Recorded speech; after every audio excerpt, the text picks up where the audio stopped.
Hi అండి, నమస్కారం. Welcome to my channel. ఈవేళ మరి సరికొత్త వీడియోతో మేము ముందుకు వచ్చాను. ఇది చాట్ మసాలా అండి. చూడండి, ఈరోజు మనం ఏం చేసుకుంటున్నామంటే శనగపప్పు నానబెట్టుకొని వేపుకుంటున్నాము. మిక్స్చర్లో దొరుకుతుంది కదా అది. దానికి కావాల్సిన మసాలా ప్రిపేర్ చేసుకున్నాం. ముందుగా చాట్ మసాలా, ఉప్పు, కారం వేసి మసాలాని చక్కగా ప్రిపేర్ చేసి ఉంచుకున్నాము.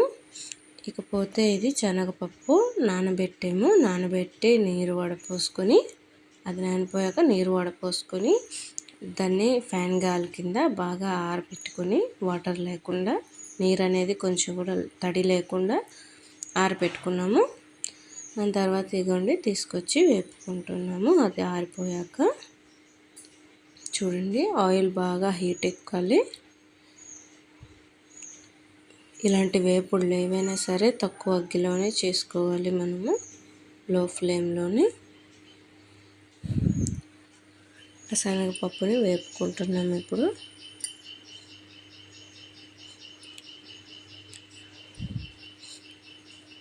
కాస్త వేగడానికి టైం పడుతుంది, లేకపోతే హై ఫ్లేమ్లో కానీ వేపితే అది మెత్తగా ఉండిపోతాయి, బాగా వేగవు. ఈ శనగపప్పు ఏంటంటే బాగా వేగితేనే క్రంచీగా బాగుంటుంది, కరకరలాడుతుంది.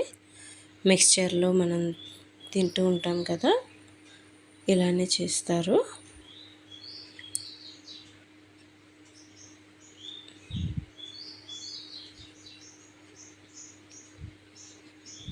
చూసారా ఎంత చక్కగా వేగుతుందో. మీకు నా వీడియోస్ నచ్చినట్టయితే షేర్ చేయండి, లైక్ చేయండి, సబ్స్క్రైబ్ చేయండి. చూస్తూ ఉండండి, మరెన్నో వీడియోస్ మీకోసం వస్తూ ఉంటాయి. మంచి మంచి వీడియోస్ మీకోసం పెడతాను. అవి వేగుతున్నాయి చూసారా.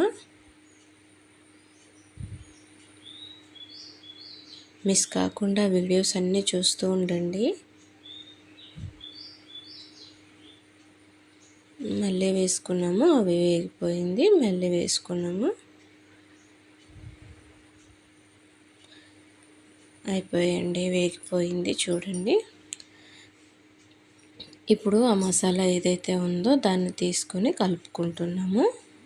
ముందుగా తయారు చేసుకున్నాం కదా చాట్ మసాలా, ఉప్పు, కారం వేసుకొని, మేము కారం తక్కువ తింటామండి, అందుకని కొద్దిగా కారం వేసుకున్నాం. మీకు ఎక్కువ కావాలంటే మీరు ఎక్కువగా వేసుకోవచ్చు. కారం ఎక్కువగా తినేవాళ్ళు ఎక్కువ కూడా వేసుకోవచ్చు.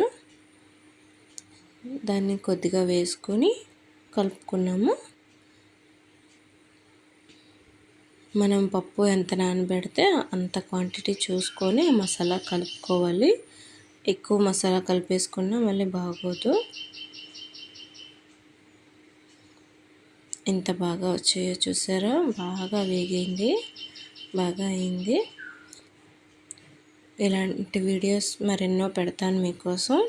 నచ్చినట్టయితే లైక్ చేయండి.